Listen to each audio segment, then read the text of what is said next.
please welcome to the show Miss Debi Derryberry for our newest installment of Behind the Mic. As a matter of fact, I brought my latest invention. That tickled! Wait, you licked me right on the mouth! And then the wolf said, "Why, the better to eat you with." And she screamed, and the butcher came and cut that wolf up into 1,000,000 pieces. The end. What if we gave you the most powerful thing in Jumanji? What have you done with my granddaughter? This is for Bobby. I love him. You want to share my Valentine candy? No! Wow! You're the best big brother in the whole wide world! Hey, Louie, what's new? We're miserable, Uncle Fester. I'll be right there after I take my medicine, okay? Because good morning, class. My name is Mrs. Wester. And you take your entire buttermilk mixture. Thank you very much. Thank you. So we have with us Miss Debi Derryberry. I think we're just going to get the first question, which listeners have asked several times, is how did you come up with the name Debi Derryberry, since apparently everyone on our listener list knows that's not your name? That actually is my name. I was born Debbie Greenberg, and when I moved to Nashville for 3 years, I married Doug Derryberry for a year, and then after that was over, I kept the name legally. And Derryberry in the South is not such an uncommon name. I mean, when I first heard it, I kind of laughed my head off thinking that was just a joke. I was like, you're kidding, right? That's not really your name. And then I went a little further and I thought, and what if we got married, Doug and Debbie Derryberry? That would be so funny. But that's what ended up happening. So, yeah, it's a pretty funny name. But I thought if I'm going to do cartoons, I couldn't make up something better. Yeah, that is a pretty good cartoon name. Right? And I guess I shouldn't say about anything about weird names, because my sister's last name is Pig. She married someone with last name Pig, and so it's like... How do you spell that? With 2 G's, P-I-G-G. That is an interesting last name. And so, like, whenever they're naming their child, my brother-in-law wanted to name it, like, you know, Ada May, or, you know, these weird names that would, like, sound really weird as a pig. Like farmy? Yeah, very farmy. Ada May Pig. Oh, dear Lord. Penelope Pig. Yep, Penelope was one. That's a good one right there. You know, it's funny. I actually have a friend whose last name is Wheat. Like wheat? Like flour? Yeah, Wheat. Wheat. I'm like... It could be Will They named their son Buck. That's what I had. That's what I asked him. Like, how could... Dude, I'm like, if you have a kid, you got to name it Buck. He was like, wait. He was like, why would I name my son Buck? And then he, like, sits there for a second. I'm like, dude, really? And he's like, oh, you. And I'm like, I won't repeat what he said. But, yeah, he started laughing. But, yeah, I was like, my son is my other husband after that, whose name I didn't take, his last name was Jordan. And we named our son River. And that's awesome. The River Thank Jordan. you. So that's a good one. That's a very powerful name. And I like that. He actually has a very cool YouTube channel that I want to plug since I'm here. Ooh, and feel free. And then everybody can sign up because he's a gamer and he does, you know, those commentating video. I'm so out of it. YouTubies. The things like PewDiePie does. So it's called River Space Run apostrophe S. So River Runs with an apostrophe on the word runs. And the avatar is a teenager with a ski cap on. We will have to check this out. I want everybody to subscribe to his channel. That would make me happy. Probably going there right now and looking at it, aren't you? No, I'm maybe. So we have some listener questions. We're just going to start off with some of them just because they're pretty good places to introduce. So how'd you get listener questions so quick?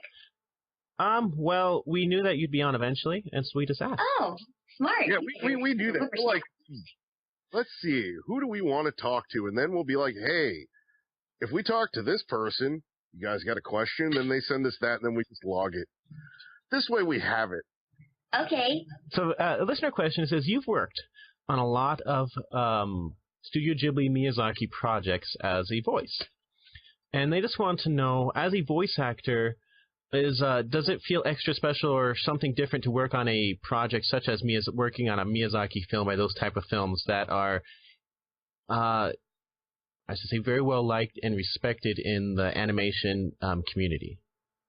Well, when I first started doing, the first Miyazaki film I did, Kiki's Delivery Service, I believe, I had no idea what was going on because they call you, you go in, and I looked at it and I thought, wow, this looks very pretty, but it's a Japanese dub film. And then when it came out, I was just, kind of drop-jawed at the audience, and it is beautifully done. And so then I kind of was, a little more knowledgeable about his following and how respected it was. So after that, then I realized what a honor it was to work on his projects.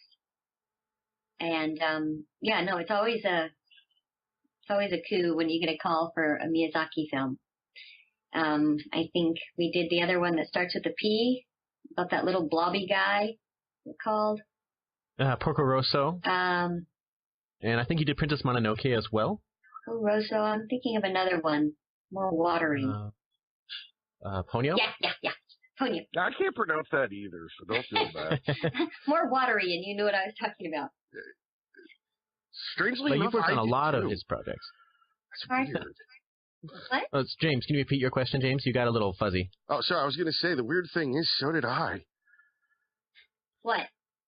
With the whole watery thing and all that, I was like, wait a second. I knew what she was talking about with the watery thing. And I'm not even that big into anime. That's kind of cool, actually. Well, I just know when it comes to Miyazaki, they all tend to be oozy anyway. If it's not water, it's oozing like somewhere. ooze or like some sort of kind of, I don't want to say slime, but kind of. Well, thank you guys for knowing what I was talking about. I don't have very good retrieval skills with my words, so I'll use all these descriptive words. I'll be thinking of an actor, and I'll be like, he was in that movie where they fell off the horse, and then there was a lot of blood, and then there was the guy who was in. Oh, okay. You're one of those. Hey, come on, you know who I'm talking about. He was the guy in that movie with that thing, with the other thing on top of that guy. And the guy he was on top of starred in Cheers. Like somebody else say that. Oh, that's great. So just continuing on that line, the listener said, if you started with stuff such as Miyazaki when it comes to anime, not animation, but anime in general, and you've worked with a lot of Miyazaki, was there a difference in how the projects appeared to you or how you felt about the projects or so on when you transitioned to other anime, such as working on however many different Tenchi Muyo shows there's been on and other different anime shows, which are quite a bit different than the average Miyazaki film? The process is essentially the same as far as you look on the screen, you see the flaps, and you mark the flaps.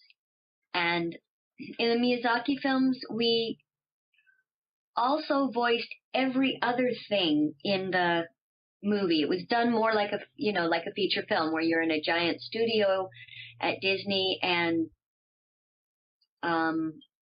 everything's marked a little more carefully and you're married to the script exactly, meaning that you say exactly what's there because it's already been through so many people. Whereas a Tenchi Muyo or a Zatch Bell or Glitter Force, I've watched the technological changes over time. And, starting with Tenchi Muyo, I hardly remember it, but when you're doing anime, you don't know the story, you don't see the whole picture, you don't know anything that's going on. You know how many lip flaps you have to match, and you see that one little piece of action. That's all you know. And that was the same for Ryo Oki. Sometimes for Tenchi Muyo, we'd have longer scenes. But it's in a much smaller studio on a much smaller scale. And then moving on to Zatch Bell, since the director, okay, you're going to have to help me think of his name because I'm having a brain fart. Who's played Spock? Zatch Bell. Oh, Leonard Nimoy? Okay, Jeff Nimoy, his nephew, cousin. Jeff Nimoy directed it. Thank you. You see how I work? We've actually had Jeff Nimoy on the show. He's an awesome guy. Lots of Digimon work. And when we love did Zatch Bell, we were able to fix things that weren't quite right. He'd have me change this or that, and we'd give him a couple of our choice alternatives. And that was me looking at the script. So I'd, scratch it out and put the right thing. And then moving on to like Glitter Force, it's all digital now. So I have my script on my iPad, and I have the director and writer right there and they have authority to change the lines, or it's very quick to make an alternate line so they can choose. It's so much quicker now. I can knock out so much more, so much quicker. One, because it's like a skill that you develop over time, this dubbing. And I hate to brag, but I'm really good at it. And I can knock it out pretty quickly. So the technology's changed a little bit, and the part where you don't know anything that's going on, that hasn't really changed. But the Miyazaki ones are in these big giant studios, and it's all very important, and there's no changes really allowed. And you're one. You have to say that you can call yourself an expert because you've worked with, Miyazaki anime, regular anime. You've worked with Disney. You've worked with Pixar. You've worked with Sony. You've worked with Warner Brothers. You've worked DreamWorks. On DreamWorks. You've worked on video games. You've both dubbed video games and the straight original translation video games. You've worked with Jimmy Neutron. You've worked on basically every facet of animation I can think Mocap. of. You've worked in all. Yeah, Mocap. Yeah, you did. Was that in I want to say God of War. I can't tell you what my new project is, but it's. But you've done Mocap. Yeah, it's going to be very, very it's very adult. So that's a question about Mocap Process in general. Since I have, we've seen, all of us have seen, Lord of the Rings. We've seen, the Planet of the Apes films where, Andy Serkis is basically the Mocap god. Yeah. And, we've, a lot of us saw the, oh, darn it. What was that game? Last of Us? They had the joke at the end where they mocapped it into, saying it in general. But what was it like? What's it like wearing one of those mocap suits with all the dots and all the stuff on your faces and so on? Is that uncomfortable at first? Does it take a while to get used to just having that there and knowing they're really recording every aspect of your face and body? It is different, and you do have to get used to it. And like on camera work, you have to be aware that somebody's listening to you all the time and watching you all the time. Like, say you decide to have a little twitch, or you rub your tongue over your teeth, or you make a funny face. It's all recorded. Or maybe you have an itch in your nose. It's all there, and somebody's watching it, but it's not like anybody says anything, but it's weird. And then the headgear, it sticks out quite a bit. So you have to fake the intimate scenes when you're close with someone, and you have to really, it's a huge acting job. You have to be an excellent trained actor to be able to focus and be right there in your scene, because a lot of these adult video games are very emotional. There's a lot of tears, there's a lot of angst, and a lot of my hardest acting is called upon, and it's difficult. So it's just a lot of focus. And in addition to that, you have to be aware that you're burning up. They keep the studios freezing because you're in kind of like this wetsuit. So you have to ignore your temperature, and they're very good about it. And you're not wearing any shoes, and you have to on camera set, you have marks that you can't go outside. If it's a full action shot, you can't run outside a certain line, and your path is determined. You have to run this path while doing this emotion and doing this action, and you have to bring it all together and make it look real. It's difficult. It was very challenging. I bet. It just looks like it's a rather uncomfortable process in general. And hats off to you for being able to get it done. Thank you. Here's a bit of trivia that, again, I can't tell you the project, but I play a boy. Surprise! But they put the sensors on my face, And my son, who's the same size as me, who's 14, he came in to the set, and they looked at his face and at my face. And since I'm playing a 12-year-old boy, they said, let me just censor your kid's face. So they put the dots on his face and did the whole 120 pictures with his face, or however many pictures that is. And they superimposed that onto my body and my voice and my acting. Was that creepy to you at all? No, I know, it was so cool. It was so cool. That's crazy. It was really, when it was easy for them because we're like the same, you know what I mean? He looks just like me, only 14. Wow. So that's actually kind of cool. Maybe next year when the game comes out, I can let you know what that's about. Well, we'll be looking out for it. So this listener wants to know, they said usually when it comes to awards, voice actors tend to be left out, at least when it comes to the big ones, such as Golden Globes and Academy Awards, which people are really talking about now. But you've been involved in projects which have been nominated for Behind the Voice Actor Awards, such as Monster High, Wonderful 101, and Tekken. And, of course, you also worked on the Academy Award-nominated film Jimmy Neutron Boy Genius.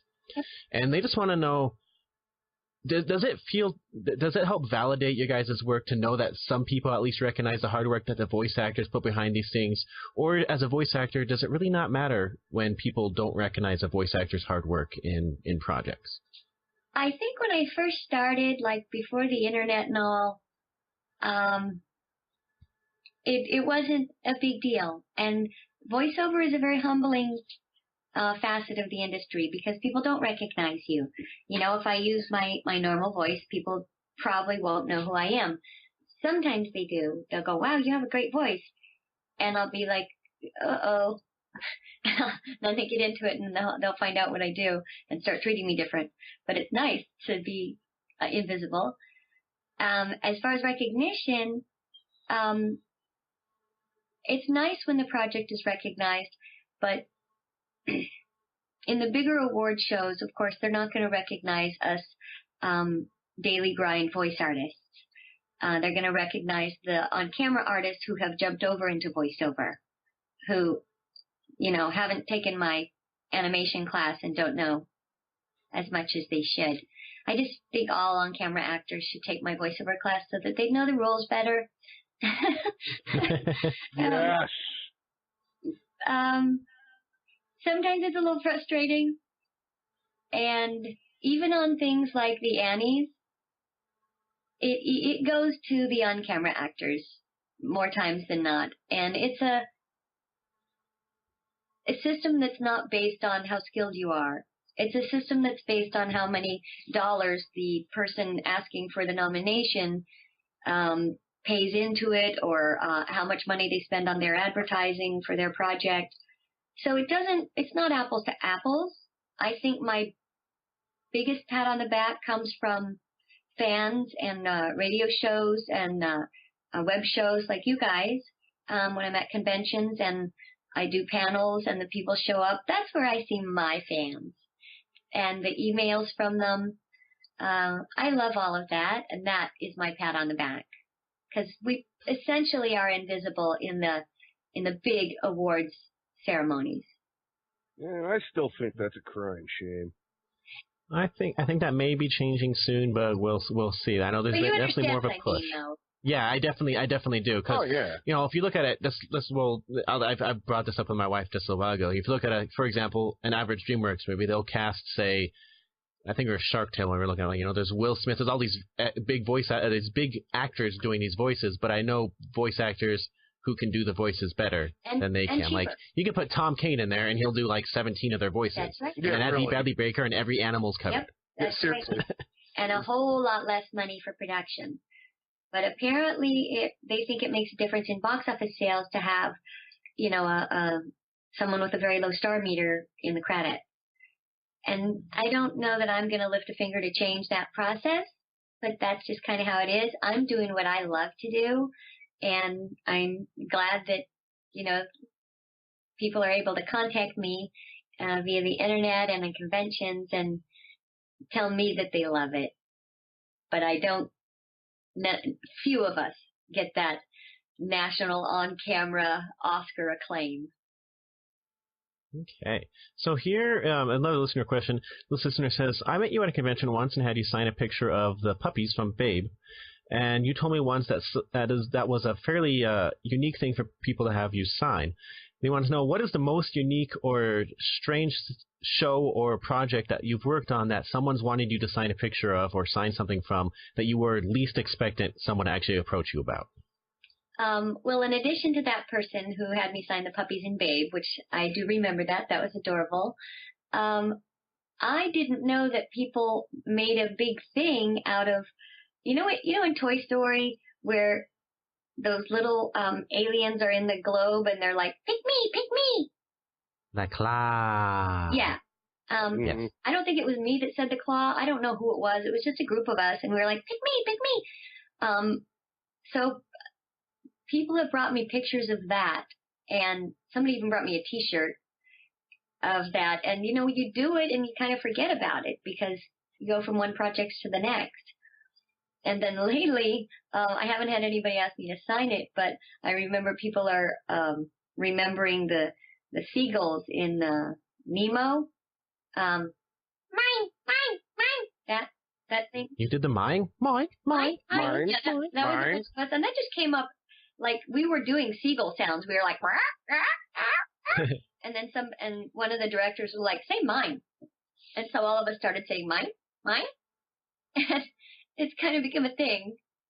Yeah, that's probably most people's favorite part of the movie. You never know when you're doing it. That's the best part. And there's a lot of fun things like that come up. But that's actually kind of funny.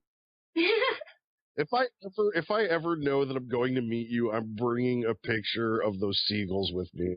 There you go.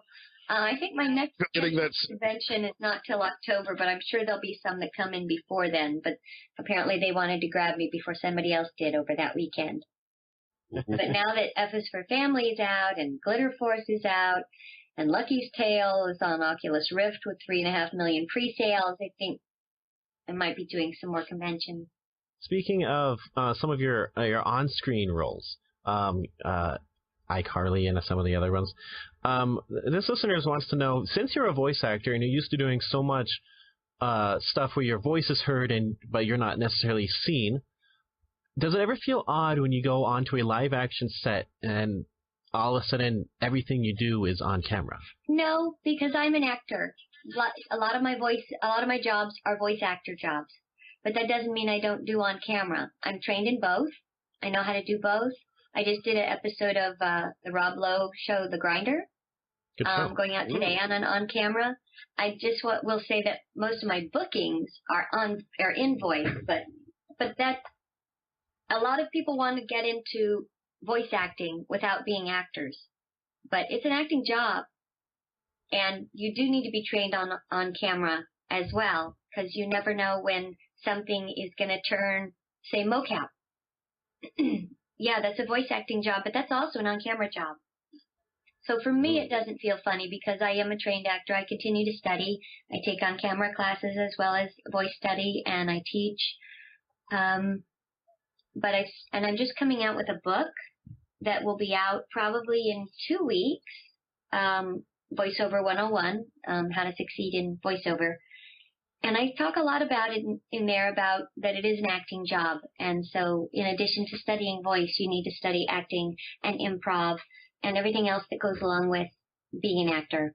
So it doesn't feel funny to me, although it might feel funny to some people who aren't, trained in like for me, I was starting on stage, so I'm fine with theater. And I've done features and I've done TV shows, one camera, multi-camera. And yeah, most is voiceover. And aren't you also trained as a singer, too? Because you do kids' music, and I believe you also sung in some TV shows and even a Disney movie, I believe, as well. Yeah. I sang in Lady and the Tramp 2. My first love is singing. I got my first guitar when I was 9. I've been playing guitar and writing songs my whole life. I had a country band, one of the top country bands in Los Angeles for 7 years, called Honey Pig, there's that word. And then I had my kid and I moved over to preschool music, and my 3 preschool CDs actually, Baby Banana, the song Baby Banana went to #1 on the charts for XM Sirius radio. And all my songs are charted on XM Sirius and different preschool channels. They're still airing and running. People, buy mechanical licenses to use them on their compilation CDs. And I love, love, love to sing. And when I was in Nashville, all I did was kids' jingles. I don't sing a lot now just because there's not a lot of singing called for. I have an upcoming Doc McStuffins that I'm singing in. And if there were more, I'd be happy to do it because it is my favorite thing to do. And I think it helps so much in voiceover. When I'm teaching voiceover, I ask people if they're singers because it does help if you can match the melody that the director has in his head. Not that you want to get a line read or anything, but I think a more melodic read gives for a more attractive audition and a more listenable piece. And sometimes it helps the movie, just get done. Like, for example, I think it was Jim Cummings who had to sing "Be Prepared" for Jeremy Irons in Lion King, and that's kind of an important song for that to happen. So, yeah, it definitely helps the projects, too, where the actor can't necessarily sing, but you guys fill in the Yeah, I did that for a girlfriend of mine who did a Diagnosis of Murder back then, and she was supposed to be a singer, and she couldn't sing, and they said, well, who sounds like you who sings? And she said, Debbie. So I went in, and I'm still getting residuals every time her episode airs because I sang for her on that. And it's nice. So we have one more listener question, and they just said, I was going through your credits, and I noticed that you are credited as a stunt performer in films like Free Willy and Ernest Goes to Camp. What does this entitle, and what exactly did you do as a stunt performer? When I was first starting in Nashville trying to be a country singer, my agent in Nashville asked if I would be a body double for a 12-year-old boy, because that's what size I am. I said sure, so I went out to the forest where they were filming Ernest Goes to Camp, and I body doubled Scotty Menville, Patrick Day, all the little boys. Which means I basically stand in front of the camera and let them set the lights. And then when it was time for the principal actor to come in, the body double would leave. You're sort of just you're like a prop. And as I was sitting there in the forest on my little electronic typewriter we had back then before cell phones, Scotty's mom said, you have a cute voice. You should get into voiceover. And I didn't even know what it was. I had no idea what voiceover was. I just knew I wanted to sing. And so she gave me names of top casting directors that Scotty Menville, her 12-year-old son, worked with in Los Angeles, like Sue Blue, Ginny McSwain, Andrea Romano. And I contacted them and sent them my cassette reel. And they all said, it's great. You've got to live in L.A. again. So I moved back to L.A. and Ginny McSwain took my hand and walked me into my first agent, which was ICM. And I started booking after 2 weeks back in LA, and I haven't stopped. It was pretty cool. So that was what became of that body double job. And then when I was back in LA, a friend called and said, my manager is looking for a body double for a 12-year-old boy who's doing this film about a whale, but you have to go to Mexico City, and you have to be a scuba diver. So I'm an advanced scuba diver, and I look like a 12-year-old boy. So Warner Brothers, I went there that day, and the next day they were dyeing my hair and flying me to Mexico City to be a body stunt double and ride this whale because they wouldn't allow the 12-year-old to ride the whale. They needed an adult who was an advanced scuba diver. So I spent 7 weeks with Lori Petty and Jason Richter in Mexico City doing Free Willy. So you're the one who rode the whale under the water and stuff in Free Willy. When the boy drowned, that was me. But I want to be clear that the second and third movie did not use the real whale, and I want to be clear that if the job was offered to me again, I would not take it because I don't believe in mammals, whales, dolphins in captivity, and I don't support SeaWorld and places like that keeping giant animals that belong in the ocean in a small cage. But I didn't have the wherewithal to know that back then. I wasn't aware enough. But I did have fun on the job, and it is something that I like having on my credits. I see. So I have 2 questions left myself. James, do you have any before I just ask those last 2? So, basically, Okay. I've got one. Just one, because I knew there'd be a lot of the listener questions and, the usual banter that we have in these sorts of things. I was wondering, what's, like, the weirdest instance you've ever had of, like, doing one of your many characters' voices? Like, have you ever had, like, one of those instances where you've done it just to, like, shock somebody or, get that reaction out of a person? I remember once or twice when I was feeling a little obnoxious. When you're in the movie theater and it makes these noises of people, cell phones going off and babies crying, and they say, please, be considerate and turn off your cell phones when you're in the movie theater. Well, right. Then when it goes silent for just that moment, I do a pretty believable baby cry. So sometimes I'll do that in the movie theater. I think I've done it twice. If nobody's around me, and I think it's funny. I don't know if anyone else does, but I get a kick out of it. That's hilarious.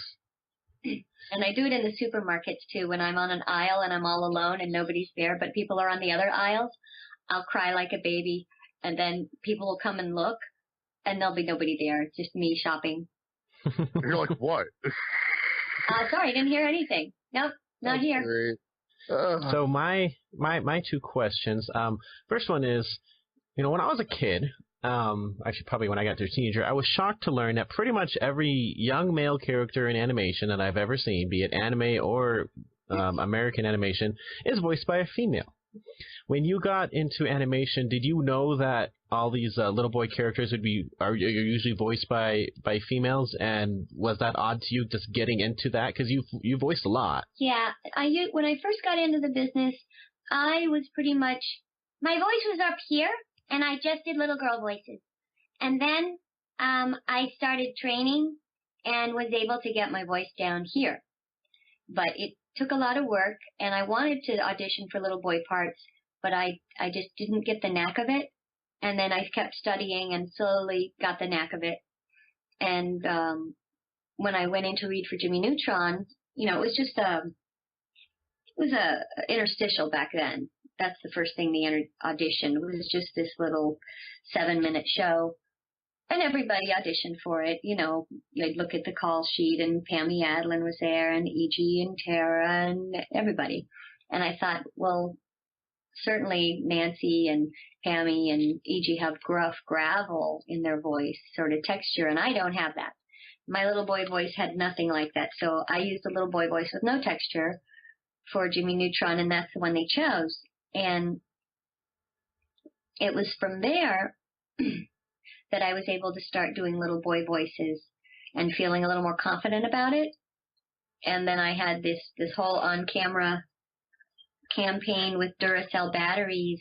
I don't know if you remember them, the Puttermans. They were this animated-looking family, but they were real people with batteries on them. I remember that. I was the boy in that. And the director, Barry Sonnenfeld, when we were auditioning, he said, well, are you sure you can do a little boy?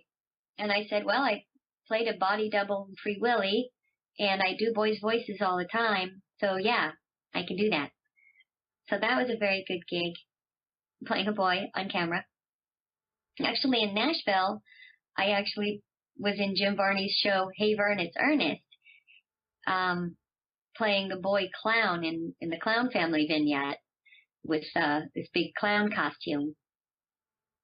And so as I started doing more and more voiceover, people started giving me more boy auditions, and then I started booking both boys and girls auditions. So I guess I really didn't think it was that strange. And for the person, just noticing it for the first time, if they realize that if the show's good and, your 13-year-old goes into puberty, boom, you got to recast because their voice drops, it's cheaper in the long run and better for the audience if you don't have to switch the voice. And I think we sound just like little boys if you can get into that character, and then you don't have to recast because we don't go into puberty.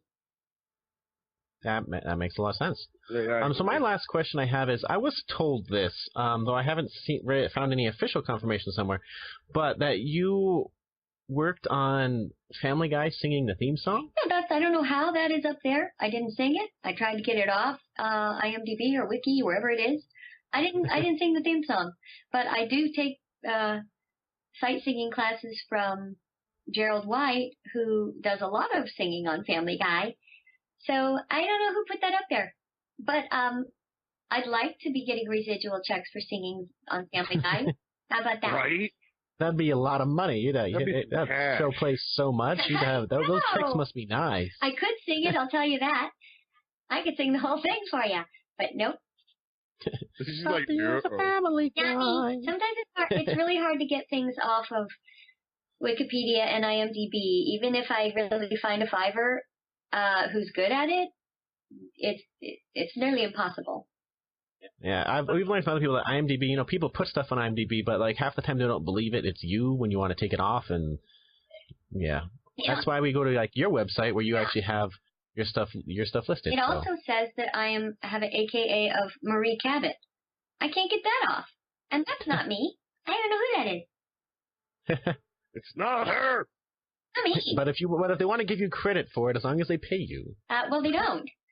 Yeah, that's what I was going to say. I'll take credit for anything if you're going to pay me. Right.